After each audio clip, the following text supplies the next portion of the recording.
Cocaine, we hear about it everywhere, but what does it do to our brain? We have Sam here, an expert on cocaine. Let's turn to her for more information.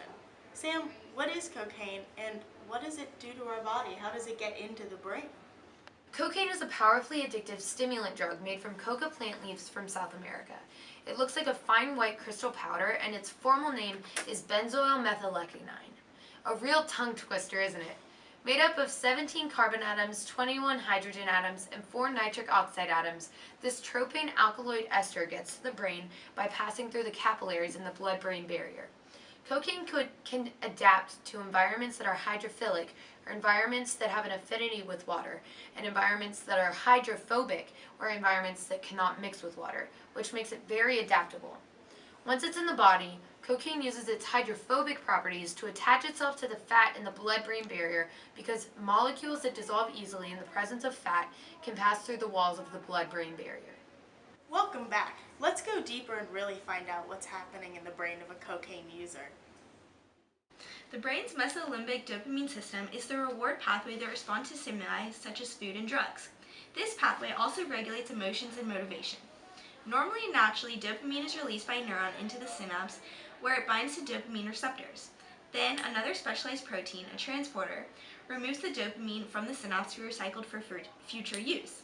This recycling process is known as reuptake. However, cocaine blocks reuptake from taking place by binding to the dopamine transporter, which then blocks and prevents the removal of dopamine from the synapse.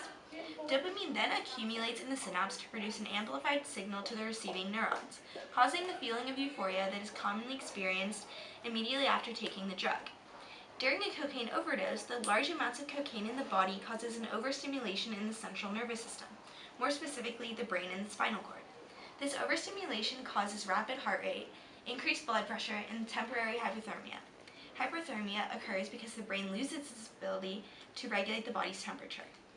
Interesting. Let's fast forward 5 years to view the long-term effects of cocaine on the brain. In the long run, cocaine affects the body's reward system. When a person uses cocaine, the reward system is being manipulated by the drug in order to evoke the release of more dopamine and other feel-good neurotransmitters in the brain. Eventually, after using cocaine a few times, the person's reward system becomes reliant on cocaine in order to release these feel-good neurotransmitters. On a molecular level, long-term cocaine use alters the brain's natural release of neurotransmitters. Considering cocaine blocks and prevents the removal of dopamine from the synapse and prevents the reuptake of neurotransmitters, prolonged cocaine use eventually causes the brain to lose these dopamine receptors. This means that the person is unable to naturally produce normal levels of dopamine on their own. Sensitization occurs when less cocaine is needed in order to produce the bad side effects of cocaine, like anxiety, convulsions, and other extreme side effects.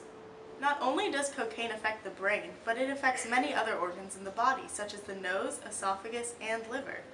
In conclusion, cocaine results in harmful short-term and long-term effects. Despite its legacy in American history, recent studies have proved it is only beneficial in rare medicinal situations under close supervision by a trained physician.